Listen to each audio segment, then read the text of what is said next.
Worst case तो market में बहुत ही ख़राब होता है, तो वहाँ तक नहीं जाते हम थोड़ा सा वर्स्ट केस ढूंढ लेते हैं, चलिए, क्योंकि अभी केस बैड है। ठीक है, देखिए हर्षद, दो चीज़ें, निफ्टी का 200 एक्सपोनेंशियल मूविंग एवरेज, उसके अब हम नीचे हैं, वो था 17,590 पर।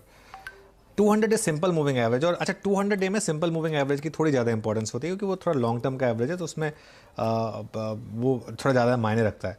17,290 अब वो लेवल है निफ्टी का वॉच आउट करने के लिए, 17,290। और उसके बाद आप एकदम ही अगर कहेंगे कि नहीं, एक line in the sand draw कर दो, लक्ष्मण रेखा ड्रॉ कर दो मार्केट के लिए, वो लाइन आती है 17,750, सॉरी, जो सितंबर का लो है आपका, 30 सितंबर का लो, 30 सितंबर का लो था 16,747 इंट्राडे में, और क्लोजिंग बेसिस पे मैं कहूँगा करीब करीब 16,800। तो 16,800 आप पकड़ लीजिए कि एक आपके लिए एक लक्ष्मण रेखा है। मेरा एक व्यू था कि 16,800 वाला लो इंडियन मार्केट अब आगे जाके नहीं तोड़ेगा। इसका मतलब ये नहीं है ऑब्वियसली कि 16,799 पे आप बोल दें कि वो तोड़ दिया उसने। मेरा पॉइंट ये था कि अल्टीमेट बॉटम तो कोई नहीं पकड़ सकता, और एक चीज़ आप मार्केट में मान लीजिए कि जहाँ पे भी आप खरीदेंगे वहाँ से मार्केट गिरेगा। तो लेकिन ये वो लेवल है वॉच आउट करने के लिए, प्योरली अगर आप लेवल्स की बात कर रहे हैं। अब आइए बैंक निफ्टी पे। बैंक निफ्टी में हम लगातार 3-4 दिन से एक चीज़ कह रहे थे कि इस रैली को मैं, जो रैली हो रही थी उसको मैं फेक रैली बोल रहा था, कि मुझे यकीन नहीं आ रहा था उस रैली पे, क्योंकि पूरी की पूरी रैली सिर्फ एक स्टॉक की वजह से आई थी। आप HDFC बैंक को अगर निकाल देते तो पिछले 7 दिनों में बाकी के सारे बैंक स्टॉक्स एक्चुअली नेगेटिव थे, उसके बाद भी बैंक निफ्टी चल रहा था।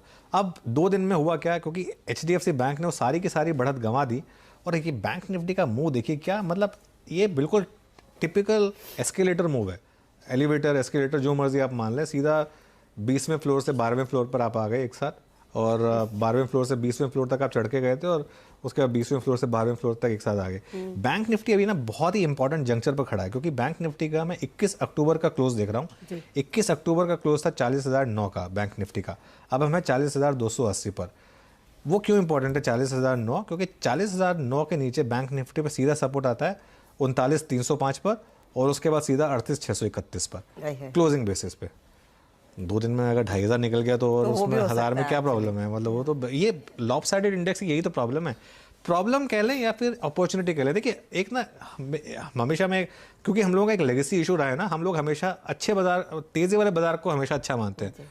ट्रेडिंग में आपका, मैं बता सकता हूँ आपको, जिन्होंने ढंग से, मैं और आशीष यूट्यूब कर रहे थे, किसी सज्जन ने अंबुजा सीमेंट की 450 की पुट 18,000 पुट ली थी, और लेके रखी हुई है 5 रुपये वाली पुट, वो तो वो उन्होंने 9 लाख रुपए बना लिए 1.5 लाख रुपए से। तो अगर आपको शॉर्ट करना आता है मार्केट में, तो वो ऐसी मार्केट से घबराना नहीं चाहिए। और उसमें क्या है, अगर ओवरबॉट मार्केट गिर रही है तो गिर रही है, लेकिन बैंक निफ्टी में फिर वो लेवल होंगे, तो इसके